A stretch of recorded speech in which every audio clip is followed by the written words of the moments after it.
అమరసింహుడు జైనుడు. ఆయన ఎన్నో పుస్తకాలు రచించాడు. శంకరాచార్యుల వారితో వాదనకి దిగాడు. శంకరాచార్యుల వారి చేతిలో ఓడిపోయాడు. ఓడిపోయిన తర్వాత అయ్యో నేను శంకర భగవత్పాదుల చేతిలో ఓడిపోయాను, నా గ్రంథాలన్నీ ఎందుకు పనికొస్తాయని తీసుకెళ్ళి అగ్నిహోత్రంలో పడేశాడు. కాలిపోతున్నాయి గ్రంథాలు. శంకర భగవత్పాదులు వెళ్ళి ఎంత పని చేశావయ్యా, ఏ విషయం అంగీకారయోగ్యం కాదో అంతవరకే వాదనన్నది, అంతేకాని అవతల వాళ్ళని పాడు చేయడానికి కాదు. నువ్వు రచించిన గ్రంథాల్లో అమరకోశం మహాద్భుతమైన గ్రంథం, ఇది పాడవడానికి వీల్లేదని శంకర భగవత్పాదులు రక్షించారు ఆ గ్రంథాన్ని. అమరకోశము అమరసింహుని చేత రచింపబడింది కాబట్టి దానికి అమరకోశం అని పేరు వచ్చింది. ఇందులో శివ అన్న నామం గురించి చెప్తూ అమరసింహుడు అంటాడు, శివ అంటే కళ్యాణం, శివ అంటే భద్రం, శివ అంటే సుఖం, శివ అంటే సంతోషం, క్షేమం, యోగం. ఇవన్నీ నాకు శివుడు అక్కర్లేదు, ఇవేవీ అక్కర్లేదు. అందుకే పార్వతీదేవి సతీదేవిగా అవతార పరిసమాప్తి చేస్తూ లోకానికి అంతటికీ ఒక సందేశం వచ్చింది. భవో నహోద్భేష్టి శివం శివేతరహ అంది. శివద్భేషంతో బతికితే, శివుణ్ణి నింద చేస్తే శుభాలు రమ్మంటే ఎందుకు వస్తాయిరా అని అడిగింది ఆవిడ. అంటే శివనింద ప్రమాదమునకు కారణం, శివారాధన క్షేమమునకు శుభ పరంపరలకు కారణం. శివుడు అన్న మాటకు అర్థం ఏమిటంటే ఎప్పుడూ మంగళములను చేయుట తప్ప అసలు అమంగళము చేయుట అన్నది ఆయన యొక్క విశేషముగా ఎన్నడూ ఉండనివాడు. అందుకే మీరు జాగ్రత్తగా గమనిస్తే ఏ దేవతాస్వరూపానికి లేనటువంటి పేరు ఒక్క శివుడికే ఉంటుంది, సదాశివ. ఇది ఇతర దేవతలకు అన్వయం అవ్వదు. సదా బ్రహ్మ అలా అన్వయం ఉండదు. సదాశివ అంటే శివుడికొక్కడికే ముందు సదా విశేషణం. ఎందుచేత సదాశివ? సదాశివ అన్న పేరు తమిళ దేశంలో చాలా విశేషంగా పెట్టుకుంటారు. సదాశివ ఎందుకయ్యాడో వేదమే చెప్పింది. ఈశాన సర్వ విద్యానాం ఈశ్వర సర్వభూతానాం బ్రహ్మాధిపతి బ్రహ్మణోధిపతి బ్రహ్మా శివో మే అస్తు సదాశివోం. ఆయన సదాశివుడు, ఎప్పుడూ మంగళములను చేయువాడు. ఆయన దగ్గరికి వెళ్ళి ఒక నమస్కారం చేసిన, అలా వెళ్ళిపోతూ ఓసారి ప్రాకారం వంక చూసి నమస్కారం చేసినా కూడా శివుడు అనుగ్రహిస్తాడు. ఎందుకంటే శివాలయంలో శివస్వరూపం 8 రూపాలుగా ఉంటుంది. లోపల ఉన్నదొక్కటే కాదు, శివస్వరూపం 8 రూపాలుగా ఉంటుంది. అందుకే ఒక దేవాలయాన్ని ఎవరైనా కట్టించారనుకోండి, ఆ దేవాలయం కట్టించిన వాళ్ళు ఒక్కళ్ళే కాదు అభ్యున్నతి, ఆ దేవాలయం అక్కడ ఉన్న కారణం చేత ఎందరో అభ్యున్నతిని పొందుతారు. ఎందుచేత అంటే ఒక శివాలయాన్ని మనం చూసినప్పుడు 8 ఏ ఒక్కటి చూసినా 8వ వంతు శివదర్శనం చేస్తున్నట్లు. మొట్టమొదటిది ప్రాకారం, గోడ. అలా వెళ్ళిపోతూ గోడ కనపడింది, చెప్పులిప్పో నమస్కారం చేసి వెళ్ళిపోయావు. 8వ వంతు శివాలయానికి నువ్వు నమస్కారం చేసేసినట్టే, అది శివస్వరూపం ప్రాకారం. అలాగే ధ్వజస్తంభం, ఆలయానికి ధ్వజస్తంభం ఉంటుంది. ఎక్కడ నిలబడండి ధ్వజస్తంభం కనపడుతుంది. ధ్వజానికి నమస్కారం చేస్తే 8వ వంతు శివుడికి నమస్కారం వెళ్ళిపోయినట్టే. అంటే శివానుగ్రహం కలుగుతుంది, 8వ వంతు ఆలయ దర్శన ఫలితం పడింది అని దాని అర్థం. కాబట్టి ధ్వజస్తంభం. గోపురం అంటే ప్రధాన ఆలయానికి గోపురం ఉంటుంది. ఆ గోపురాన్ని చూడడం కూడా శివాలయ దర్శన ఫలితంలో 8వ వంతు ఇచ్చేస్తుంది. 4వది బలిహరణ మంటపం. బలిహరణం కోసమని చెప్పి మంటపాన్ని పెడతారు. ఆ మంటపాన్ని దర్శనం చేస్తే శివాలయంలో 8వ వంతు దర్శన ఫలితం వస్తుంది. 5వది చండీశ్వర స్థానం. 6వది మూలలింగం అంటారు, అంటే లోపల ఉన్నటువంటి శివలింగం. 7వది శివాలయంలో ఉండేటటువంటి అర్చకుడు. అందుకే శివాలయంలో ఉన్నటువంటి అర్చకుని యందు తప్పు పట్టడం కానీ గద్దించడం కానీ ఆలయ ప్రాంగణంలో చేయకూడదు. అంటే నా ఉద్దేశం బయటకు వచ్చాక అని కాదు. గద్దించకూడదని ఎందుకు చెప్తారంటే అది 8వ వంతు శివస్వరూపం. ఆయన తప్ప ఒప్ప నీకు అనవసరం, ఆ ఫలితం అయింది. ఆయనకు నమస్కారం చేసి విధేయతతో పాదుకలు పుచ్చుకొని ప్రసాదం పుచ్చుకొని వెళ్ళిపోయావు, అంతే. శివానుగ్రహం. 8వది చండీశ్వరుడు. ఈ 8 స్థానాల్ని కలిపి శివాలయమనే పిలుస్తారు. ఇప్పుడు ఈ 8లో ఏదైనా చూడ్డానికి అవకాశం ఉండేలా మీరు ఉండగలిగారనుకోండి, అంతకన్నా అదృష్టం ఏముంటుంది? వాడు రోజు వెళ్ళాడా వెళ్ళలేదా వదిలిపెట్టండి. వాడు రోజు ఇలా ప్రాకారం పక్క నుంచి వెళ్ళిపోతూ గుళ్ళోకి ఎన్ని మాటలు వచ్చాడో వదిలేయండి. ప్రాకారం దగ్గర నుంచి వెళ్ళిపోతూ ఓసారి చెప్పులు ఇప్పి నమస్కారం చేసి వెళ్ళిపోయాడు. రోజు 8వ వంతు ఫలితం వచ్చేస్తూ ఉంటుంది. లేదు లోపలికి వచ్చాడు. ఎంత అదృష్టవంతుడు. కాబట్టి ఒక శివాలయానికి దర్శనం చెయ్యని వాళ్ళు, ఒక శివాలయానికి నమస్కరించని వాళ్ళు, ఒక శివాలయానికి ప్రదక్షిణం చెయ్యని వాళ్ళు ఉండరు. కోరి కోరి శివాలయాన్ని దర్శనం చేస్తారు. అందుకే శివలింగ స్వరూపాన్ని ఏర్పాటు చేయడం కూడా అందరూ ఒకలా చేయరు. మళ్ళీ ఆ లింగములు స్థిరలింగములు చరలింగములు అని రెండు రకాలు ఉంటాయి. స్థిరలింగము అంటే కదలదు, కదలకుండా అలాగే ఉంటుంది. ఇప్పుడు శివాలయం లోపల ఉన్న లింగం ఉంది, దాన్ని మూలలింగము లేదా స్థిరలింగము అంటారు. మీరు ఒకటి బాగా జ్ఞాపకం పెట్టుకోవలసి ఉంటుంది. శైవాగమంలో శివలింగాన్ని దర్శనం చేయడం అంటే లోపల ఉన్న లింగాన్ని దర్శనం చేయడం ఒకటే కాదు, శివాలయంలోకి వచ్చి మూడింటిలో ఏది చూసినా శివలింగాన్ని చూసినట్టే. గోపురం వంక చూశారనుకోండి, స్థూలలింగ దర్శనం చేసేసాడంటారు. ఏ కారణం చేతనైనా త్వరమైనటువంటి పని మీద లోపలికి రాలేకపోతే చెప్పులు విప్పి బయట నుంచి గోపురానికి నమస్కారం చేస్తే స్థూలలింగ దర్శనం చేశాడు అంటారు. లోపల గర్భాలయంలో ఉన్న లింగాన్ని దర్శనం చేశాడనుకోండి, సూక్ష్మలింగ దర్శనం చేశాడు అంటారు. బలిహరణ మంటపం దగ్గరికి వెళ్ళి నమస్కారం చేశాడనుకోండి, అలా చేసినంత మాత్రం చేత భద్రలింగాన్ని దర్శనం చేశాడు అంటారు. అందుకే ఒక శివాలయాన్ని ఆశ్రయించి 3 లింగాలు ఉంటాయి. ఈ 3 లింగాలు మీ ప్రయత్నాన్ని బట్టి మీరు ఎంత దర్శనం చెయ్యవచ్చు అన్నది మీరు చేసుకోవాలి. అంత సమయం లేదు, స్థూలలింగ దర్శనం చేయొచ్చు, ఇంకా సమయం ఉంది, సూక్ష్మలింగ దర్శనం చేయొచ్చు. ఏదో రెండిటికి కాకుండా సమయం ఉంది, బలిహరణ మంటపం వరకు వచ్చి వెళ్ళిపోతే భద్రలింగ దర్శనం చేసినట్టు. అసలు లింగ దర్శనం చేయకుండా ఎవరు ఉండరు. తమ తమ తేజస్సు వృద్ధి చెందడానికి తాము ఏ కర్తవ్యంలో నిలబడ్డారో ఆ కర్తవ్యంలో తాము ద్విగుణీకృతమైనటువంటి ఉత్సాహాన్ని తేజస్సుని పొందడానికి దేవతలందరూ కూడా, సమస్త గణములు, సమస్త జాతులు దేన్ని ఆరాధన చేస్తాయంటే శివలింగాన్నే ఆరాధన చేస్తాయి. ఎందుచేత అంటే మనకి శాస్త్రంలో ఏమని చెప్తారంటే, శివలింగాన్ని ఆరాధన చేయడంలో ఇంద్రుడు స్వర్గలోకాధిపతి. ఇంద్రుడు స్వర్గలోకానికి అధిపతిగా కూర్చుని దేవతలకు అందరికీ కూడా నాయకుడిగా ఎందుచేత ఉండగలుగుతాడు అంటే, ఆయన ఎప్పుడూ కూడా పద్మరాగమణుల చేత నిర్మితమైనటువంటి శివలింగానికి ఆరాధన చేస్తూ ఉంటాడు. అలాగే యమధర్మరాజు గారు ఏ రాగద్వేషములు లేకుండా తన కర్తవ్యతానిష్టలో తిరుగులేనటువంటి ధర్మాన్ని పాటించడానికి కావలసినటువంటి స్థితిని పొందడానికి మరకతమణులతో చేయబడినటువంటి శివలింగాన్ని యమధర్మరాజు గారు ఆరాధన చేస్తూ ఉంటాడు. అలాగే నిరుతి రాక్షస స్థానానికి అధిపతి, ఆయన కొయ్యతో చేయబడినటువంటి దారులింగానికి ఎప్పుడూ ఆరాధన చేసి అభిషేకం చేస్తూ ఉంటాడు. వరుణుడు పశ్చిమ స్థానంలో ఉంటాడు. వరుణుడు ఎప్పుడూ కూడా స్ఫటికలింగానికి ఆరాధన చేస్తాడు.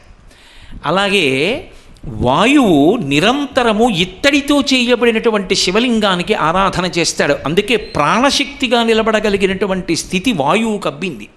నమస్తే వాయో త్వమేవ ప్రత్యక్షం బ్రహ్మాసి అని వేదం కీర్తించిందంటే ఆ శక్తి ఎక్కడి నుంచి వచ్చింది అంటే వాయువుకు ఇత్తడి లింగ ఆరాధన చేత వచ్చింది. అలాగే అంత ఐశ్వర్యం పొందడానికి కారణం ఏది అంటే, కుబేరుడు నిరంతరము, కుబేరుడు కానీ దుర్గమ్మ కానీ వీళ్ళిద్దరూ కూడా నిరంతరము బంగారు లింగాన్ని ఆరాధన చేస్తారు. అలాగే సోముడు మౌక్తిక లింగాన్ని, ముత్యాలతో చేయబడినటువంటి శివలింగాన్ని సోముడు ఆరాధన చేస్తాడు. శ్రీ మహావిష్ణువు స్థితికార శక్తి పొందడం కోసం, అంటే ఈ లోకాలన్నిటినీ కాపాడడం ఆయన యొక్క ధర్మం.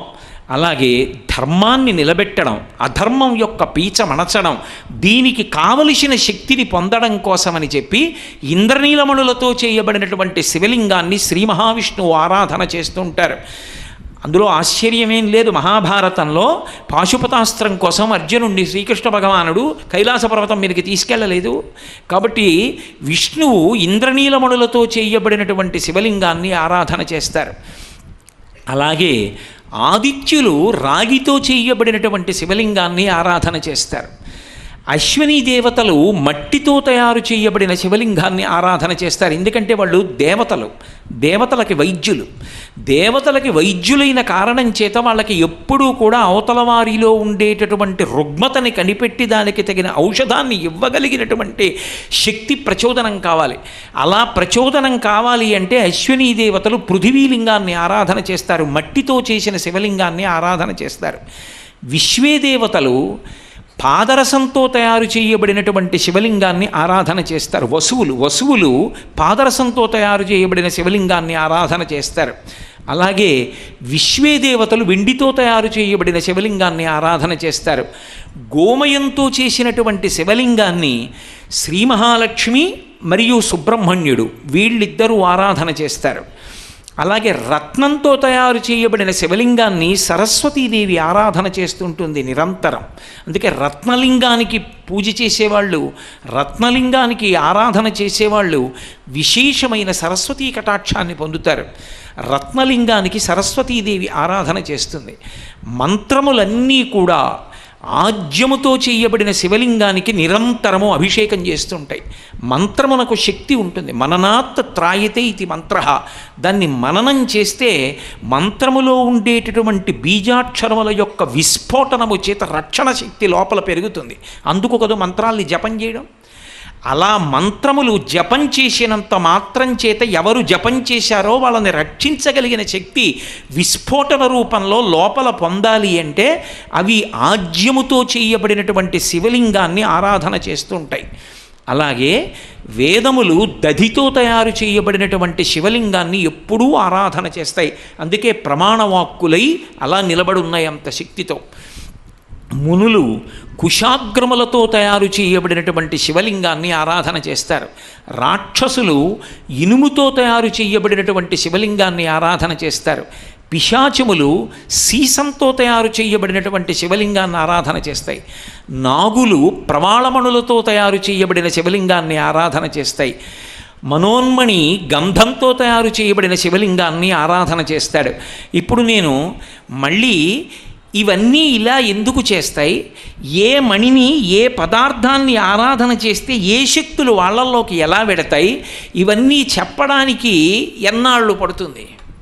కానీ ప్రధానంగా దీని చేత గ్రహించవలసినది ఏమిటి అంటే, ఈ బ్రహ్మాండములో ఎవరెవరు ఎంతంత స్థానములలో ఉన్నా వారు ఆయా స్థానముల యందు నిలబడడానికి కావలసినటువంటి శక్తిని, వారు ఆ స్థానములలో కూర్చుని తమ యొక్క కర్తవ్యత నిర్వహణ చెయ్యడానికి కావలసినటువంటి తేజస్సుని దేని చేత సంతరించుకుంటున్నారు అంటే కేవలము శివలింగారాధన చేత మాత్రమే సంతరించుకుంటున్నారు.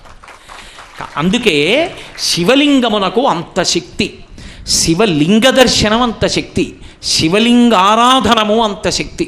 మహాభారతంలో లింగారాధన చెయ్యడం అనేటటువంటిది ఎంత గొప్పదో ఒక ఘట్టంలో చూపిస్తారు. అశ్వత్థామ చిరంజీవులలో ఒకడు జన్మతః. అటువంటి అశ్వత్థామ కృష్ణార్జునుల మీద అస్త్రప్రయోగం చేశాడు. ఆగ్నేయాస్త్రం ప్రయోగిస్తే అది వాళ్ళని చెనకలేదు. కానీ వాళ్ళు ప్రయోగించిన అస్త్రాలు అశ్వత్థామని బాధపెడుతున్నాయి. తను ప్రయోగించిన అస్త్రం నిర్వీర్యమైపోతే చాలా బాధ కలిగింది అశ్వత్థామకి. ఇన్ని అస్త్రాలు ప్రయోగించిన ఏమీ ఉపయోగం లేదు, నేను ఏమీ చెయ్యలేకపోయాను కృష్ణార్జునుల్ని అని బాధపడుతూ వెనక్కి తిరిగి వెళ్ళిపోతున్నాడు. అరణ్యంలో వెళ్ళిపోతూ ఉండగా ఆకాశంలోంచి ఒక నల్లటి మబ్బు భూమి మీదకి దిగొస్తున్నట్లు కనపడింది. ఏమిటా అని ఆశ్చర్యంగా చూశాడు. మహానుభావుడు, వేద విభాగం చేసినవాడు, లోకానికి ప్రమాణం నేర్పినవాడు, 18 పురాణములనిచ్చినవాడు, మహాభారతాన్ని అందించినవాడు, పురుషార్థ సమన్వయాన్ని లోకానికి తెలియచేసినవాడు, ఎవడు లేకపోతే ఈ జాతి గుడ్డిదో, ఎవడి పేరెత్తకపోతే వాంగ్మయమే లేదో అటువంటి మహానుభావుడైన వేదవ్యాసుడు కిందకి దిగొచ్చాడు. వ్యాస దర్శనం చేత పులకాంకురములను పొందినవాడై ఆయన పాదముల మీద పడి నమస్కరించి దిగులు పొందిన ముఖంతో నిలబడ్డాడు అశ్వత్థామ. వ్యాసుడు అడిగాడు, ఏమయ్యా నీ ముఖమంత దిగులుగా ఉంది, ఏ కారణం చేత అలా ఉన్నావు అని అడిగాడు. అడిగితే అశ్వత్థామన్నాడు, నేను ప్రయోగించినటువంటి అస్త్రములు కృష్ణార్జునుల్ని బాధ పెట్టట్లేదు, వాళ్ళని చెనకట్లేదు, ఎందుచేత వాళ్ళని చెనకమని అడిగాడు. అడిగితే వ్యాసుడు మహాభారతంలో నిర్ధారణ చేసి చెప్పాడు, సర్వభూత భవం జ్ఞాత్వా లింగమర్చతి య ప్రభో తస్మిన్నభ్యధికాం ప్రీతిం కరోతి వృషభధ్వజ అని చెప్పాడు. నువ్వు శివారాధకుడవే, కృష్ణార్జునులు శివారాధకులే, వాళ్ళు నరనారాయణులుగా ఆరాధించారు, ఇప్పుడు ఆరాధిస్తారు. కృష్ణార్జునులు శివలింగాన్ని ఆరాధన చేస్తారు, నువ్వు కూడా శివుణ్ణి ఆరాధిస్తావు. కానీ మీ ఇద్దరికీ తేడా ఎక్కడుందంటే అశ్వత్థామ, నువ్వు శివారాధన చేసినప్పుడు శివుణ్ణి మూర్తిగా ఆరాధన చేస్తావు, కానీ కృష్ణార్జునులు లింగస్వరూపానికి ఆరాధన చేస్తారు. లింగస్వరూపానికి ఆరాధన చేసేవాడు ఎవడున్నాడో, లింగోపాసన చేసేవాడు ఎవడున్నాడో వాడు మిగిలిన ఉపాసనలు అన్నిటికన్నా పై స్థాయిలో నిలబడినవాడు. అందుకే ఆ స్థాయిలో నిలబడినటువంటి వాణ్ణి కింది స్థాయిలో ఉన్న ఉపాసనలు చెనకవు. అందుకే సర్వభూత భవం జ్ఞాత్వా లింగమర్చతి యప్రభోహో తస్మిన్నభ్యధికాం ప్రీతిం కరోతి వృషభధ్వజ. లింగార్చన చేసేటటువంటి కృష్ణార్జునుల ముందు శివుణ్ణి ఒక రూపంతో ఆరాధన చేసేటటువంటి నీ ఉపాసనా శక్తి నిలబడదు కాబట్టే నీ అస్త్రములు వారిని చెనకవు. లింగార్చన ఎంత గొప్పదో తెలుసుకోవయా అని చెప్పి వ్యాసుడు వెళ్ళిపోతాడు మహాభారతంలో. అంటే లింగాన్ని ఆరాధన చేయడం, లింగానికి అభిషేకం చెయ్యడం అనేటటువంటిది ఎంత గొప్పదో అర్థమవుతుంది. శివలింగము భక్తి చేత గుర్తుగా ఆవిర్భవిస్తుంది మనకు. అందుకే దూర్జటి నేనంటే కృష్ణార్జునుల స్పర్శ తెచ్చాను కాబట్టి ఒక మాట అంటున్నా. కాళహస్తీశ్వర శతకం చేస్తూ దూర్జటి ఒక మాట అంటాడు. ఒకరోజు అర్జునుడు గబగబా బయటికి ఎడుతున్నాడు, కృష్ణ భగవానుడు వచ్చాడు. అర్జున, అంత తొందరగా ఎక్కడికి ఎడుతున్నావు అన్నాడు. బావా శివాలయానికి వెళ్ళి లింగాభిషేకం చెయ్యాలి, వెడుతున్నానన్నాడు. ఓహో, లింగాభిషేకానికి శివాలయానికి వెళ్ళాలా? లింగం ఎక్కడా లేదా అని పంచ పైకి తీసి రథం మీద కాలు పెట్టి తన మోకాలు చూపించాడు. చూడగలిగిన శక్తి ఉన్న అర్జునుడికి కృష్ణుడి మోకాలు శివలింగంలా కనపడింది. అభిషేకం చేశాడు. నీరూపు మోకాలు స్త్రీ చన్నో. ఒకానొక మహారాజు మహాశివరాత్రి తెల్లవారిపోయింది, కానీ వేశ్యాగృహంలో ఉండిపోయాడు. ఏ గోడ మీద చూసినా కనీసం పవిత్రమూర్తి కూడా లేదు. ఆర్తితో వెంపర్లాడిపోయాడు, ఎలా అభిషేకం చేయడం ఇప్పుడని. పడుకుని నిద్రపోతున్న వేశ్య యొక్క స్తన్యము శివలింగాకారంగా కనపడింది. దానికే పరమభక్తితో పూజ చేశాడు. అదే ఆ స్తన్యమే శివలింగంగా మారింది. అందుకే ఆచంటేశ్వరుడు అని పిలుస్తారు. ఆచంటి, అలా స్తన్యమునందు ఆవిర్భవించినటువంటి శివలింగం. నీరూపు మోకాలు స్త్రీ చన్ను కుంచము. ఇంకా విశేషం, ఒక ఊళ్ళో బల్యేశ్వరను ఒక మహానుభావుడు ఉండేవాడు. ఆయన ప్రతిరోజు శివదర్శనం చేస్తే కానీ అన్నం తినడం. మిగిలినటువంటి వైశ్యులందరితో కలిసి ఏదో వ్యాపార నిమిత్తం ఓ ఊరు వెళ్ళాడు. తీరా ఊరు వెళ్ళిన తర్వాత అందరూ భోజనానికి కూర్చున్నారు. ఈయనకి శివలింగం ఎక్కడన్నా ఉంటే కానీ భోజనం చేయడు. శివాలయానికి వెళ్ళి రావాలన్నాడు. ఈ ఊళ్ళో శివాలయం ఎక్కడుందని అడిగారు. ఈ ఊళ్ళో శివాలయం లేదన్నారు. ఆ ఊళ్ళో మరి ఎలా ఆయన అన్నం తినడం? అన్నం తినకపోతే ఎలా నడుస్తాడు? పడిపోతాడు. సాటివాడు అన్నం తినకుండా వీళ్ళందరూ ఎలా తింటారు? అందుకని వీళ్ళు ఏం చేశారంటే ఏదో పదార్థం కొనుక్కోవడానికి కొంచెం పట్టుకొచ్చారు.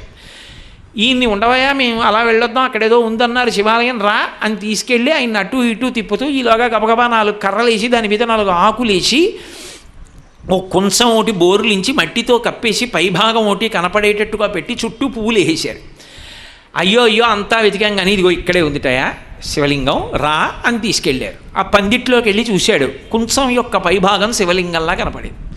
పరమపారవశ్యంతో దానికి నమస్కారం పెట్టి, ఈశ్వరా నన్ను అనుగ్రహించావు అని చెప్పి నమస్కారం పెట్టి వెళ్ళి భోజనం చేసేసాడు. భోజనం అంతా అయిపోయిన తర్వాత పందిరి పీకేసి కొంచెం లాగేయండిరా అన్నారు. అదేమిటి పందిరి పీకే కొంచెం లాగేయడం ఏమిటన్నాడు. శివలింగం కాదురా అది కొంచెం. నువ్వు అన్నం తినవని, అన్నం తినకపోతే నీరసపడి పడిపోతావని మేమే కొంచెం బోర్లించి దాని చుట్టూ మట్టి ఎట్టాం, అది శివలింగం కాదన్నారు. ఆయన అన్నాడు, నేనంత భక్తితో నమస్కరించాక అది కొంచెం కాదు శివలింగం. సరేరా, మేమే కొంచెం పెట్టింది అన్నారు. పదండి లోపలికి వెళ్ళారు. ఆయన కన్నీళ్లతో ప్రార్థన చేశాడు. శివ, నేను అబద్ధం చూసే అవకాశం లేదు, నువ్వు శివుడవే, అలాగే కనపడన్నాడు. వాళ్ళు వెళ్ళి పువ్వులు తీశారు, కొంచెం లేదు శివలింగం ఉంది. అలా కొంచెము శివలింగమైంది ఒకానొకప్పుడు. అందుకే ఆయనకి ఇప్పటికీ కూడా పేరు ఏంటంటే మహాబల్యేశ్వరని పిలుస్తారు. ఏ వైశ్యుడి పేరు మీద పూజ జరిగిందో ఆ పేరు మీదే ఆ శివలింగం వెలిసింది. కాబట్టి నీరూపు మోకాలో స్త్రీచన్నో కొంచెమో మేకపింటికయో. మేకలు కాసుకునేటటువంటి వాడు శివాలయానికి వెళ్ళాడు. అద్భుతంగా నమస్తే అస్తు భగవన్ విశ్వేశ్వరాయ మహాదేవాయ త్రయంబకాయ త్రిపురాంతకాయ త్రికాగ్నికాలాయ కాలాగ్నిరుద్రాయ నీలకంఠాయ మృత్యుంజయాయ సర్వేశ్వరాయ శ్రీమన్మహాదేవాయ నమః అంటూ అభిషేకం చేస్తున్నారు. అసలు ఉదాత్త అనుదాత్త స్వరిత స్వరాలతో రుద్రం చదువుతూ ఉంటే పక్షులాగిపోతాయి, అంత అందం ఉంది. గడగడా చదివితేనే చెప్పలేను కానీ అంత అందమైన మంత్రం రుద్రం. ఆ మంత్రాలతో అభిషేకం చేస్తున్నారు. చూశాడు, అబ్బా నేను ఎప్పటికీ చేస్తాను రా అభిషేకం, ఇలా నాకు ఎక్కడ దొరుకుతుంది శివలింగం. ఆర్తి పొంది మేకల వెంట నడుస్తున్నాడు. ఆ మేకల వెంట ఆర్తితో నడుస్తుండగా ఒక మేక పెంటికలను విసర్జించింది. అవి గుత్తిగా కింద పడి ఓ పెంటిక దొల్లింది. అది అచ్చు నల్ల శివలింగంలా ఉంది. అప్పుడే విపరీతమైన ఆర్తితో అటుగా వెళ్ళిపోతున్న ఒక బ్రాహ్మణుడిని అడిగాడు, అయ్యా నాకు శివలింగానికి అభిషేకం చెయ్యాలనుంది, ఎక్కడన్నా లింగం దొరుకుతుందా అన్నాడు. ఆయన నవ్వి, వీడికి భక్తి ఉంటే అది శివలింగం అవుతుంది, లేనినాడు నేను వీడికి శివలింగం ఎక్కడ తెచ్చి ఇవ్వగలను అనుకుని, అది శివలింగం కాదా అన్నాడు మేకపెంటిక చూపించి. అది ఇలా దొల్లి నిలబడింది. ఆయన భక్తి చేత అది ఆయనకి నల్లటి శివలింగంలా కనపడింది. కనపడడం ఏమిటి, గబగబా ఓ ఆకు తెచ్చాడు, దాని కింద వేశాడు, మీద ఆ మేక పెంటికని పెట్టాడు, పాలు పితికాడు, తీసుకొచ్చాడు. మంత్రమేమొచ్చు, శివ శివ శివ శివ శివ శివ అంటూ పరమభక్తితో కళ్ళంబట నీళ్లు కారుస్తూ అభిషేకం చేశాడు. మేకపాలతో, ఆవు పాలతో కాదు.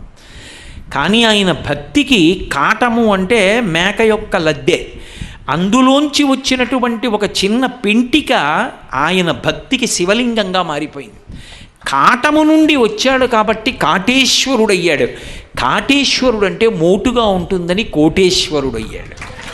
కాబట్టి ఒకానొక నాడు ఈశ్వర మేక యొక్క అశుద్ధంలోంచి మీరు ఆవిర్భవించారు భక్తి కలిగితే, కాబట్టి నిన్నే రూపముగా తలంతు మదిలో నీ రూపమోకాలో స్త్రీ చన్నో కుంచమో మేకపింటికయో నాకెలా తెలుస్తుంది, కాబట్టి నువ్వే నన్ను అనుగ్రహించి అసలు శివ నీ రూపం ఏమిటో నాకు ఒక్కసారి చూపించవయ్యా. సగుణాకారంబుగా చూపవే చిన్నీరేజ విహారమత్త మధుపా శ్రీకాళహస్తీశ్వర అని బాధపడ్డాడు ధూర్జటి కాళహస్తీశ్వరుడి దగ్గర. ఆర్తి కలిగిన వాడికి శివలింగం అలా అనుగ్రహించగలదు. వాడు ఏది చూస్తే అదే శివలింగం అవుతుంది. ఎందుచేత అంటే ఆ ఆరాధన బలం చేత ఏర్పడుతుంది. అందుకే శివలింగాలు లోకంలో ఒకే పదార్థముతో చేయబడి ఉండవు, ఒకే విధముగానూ ఉండవు. కారణం ఏమిటంటే శివలింగం స్వయంభూ అని ఒకటి ఉంటుంది. అది తనంత తాను ఏర్పడిన శివలింగం. అది ఎవ్వరి చేత ప్రతిష్ఠ చేయబడలేదు, ఏ విశ్వకర్మ దాన్ని చెక్కలేదు. అదిగో శ్రీశైలంలో మల్లికార్జున లింగం లాంటి లింగాలు స్వయంభూలింగాలు. స్వయంభూలింగం దగ్గరికి వెళ్ళడం, దర్శించడం, అభిషేకం చేయడం అంత గొప్పవి. అందుకే శ్రీశైల క్షేత్రానికి వెళ్ళి మల్లికార్జున లింగాన్ని దర్శనం చేస్తే వచ్చాడు అని చిత్రగుప్తుడైనా తప్పు చేస్తాడేమో అన్న భయంతో సాక్షి గణపతి వ్రాసుకుంటారు. సాక్షి గణపతి కన్న తల్లివి సద్గుణావతి శాంభవి, మోక్షమొసకెడు కనక దుర్గవు మూల కారణ శక్తివి అని భ్రమరాంబాష్టకంలో అమ్మవారిని ఆరాధన చేస్తారు కదా. కాబట్టి స్వయంభూలింగం దగ్గరికి వెళ్ళడం, స్వయంభూలింగాన్ని దర్శించడం, స్పృశించడం, అర్చించడం, అక్కడ భగవన్నామం చెప్పడం అంత గొప్పవి. స్వయంభూలింగాలు తమంత తాము ఏర్పడితే, ప్రాకృతికముగా అంటే ప్రకృతిలో తమంత తాము ఏర్పడతాయి కొన్ని శివలింగాలు. వాటిని దైవికములు అంటారు. మీకు ఇప్పటికీ ఉదాహరణ చెప్పాలి అంటే విశాఖపట్నానికి దగ్గరలో ఉంది అరకు లోయ. అరకు లోయలో మీ పెద్ద పెద్ద గుహలు ఉంటాయి. ఒక గుహలోకి వెళ్ళి చూస్తే పైనుంచి 5 నిమిషాలకు నీటి బొట్టు కింద పడుతుంది. అది ఎలా పడుతుందో తెలియదు మరి. పైనుంచి ఒకే చోటు నుంచి నీరు ఉబికి ఒక చోట చెమాయించి ఒక చుక్క కింద పడుతుంది. అలా కింద పడినప్పుడల్లా ఒక్కొక్క నువ్వు గింజలో 1,00,000 వంతు కింద శివలింగం పొటమరిస్తూ ఉంటుంది, పైకి లేస్తూ ఉంటుంది. అలా లేచి తిలాభాండేశ్వరుడని కాశీలో ఉంటాడు, ఏడాదికో నువ్వు గింజంత పెరుగుతూ ఉంటాడు. అలా శివలింగం పెరుగుతుంది. అలా నీటి చుక్క పడ్డప్పుడల్లా పెరిగి పెరిగి పెరిగి పెరిగి పెరిగి పెరిగి ఆ శివలింగం ఇలా నిటారుగా పెరుగుతుంది. పెరిగి ఎక్కడ నీటి చుక్క పడుతోందో అక్కడికి వెళ్ళి నొక్కుతుంది. నొక్కి ఈ కింద నుంచి ఆ పై వరకు వెళ్ళి ఉపరితలాన్ని తగులుతుంది.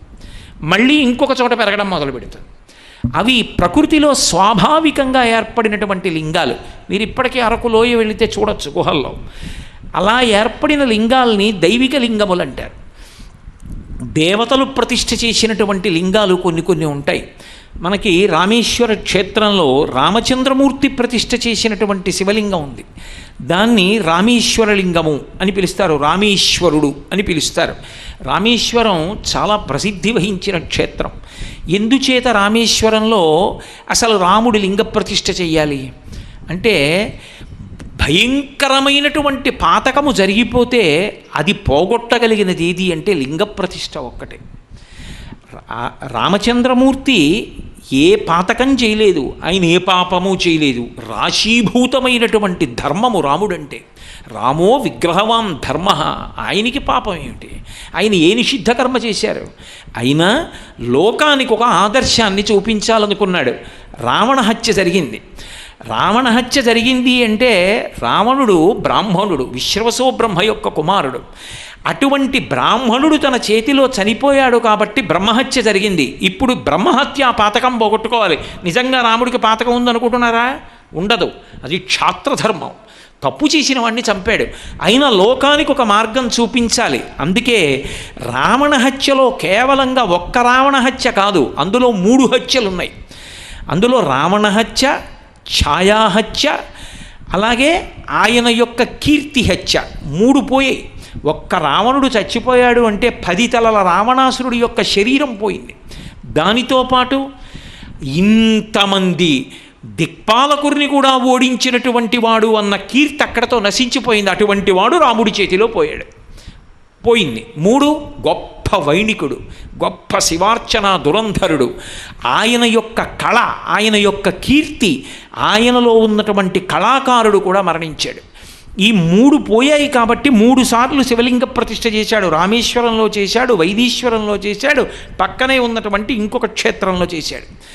3 చోట్ల శివలింగ ప్రతిష్ఠ చేశాడు. పైగా రామేశ్వరంలో ఉన్న శివలింగం శివకేశవుల మధ్య అభేదాన్ని చెప్తుంది.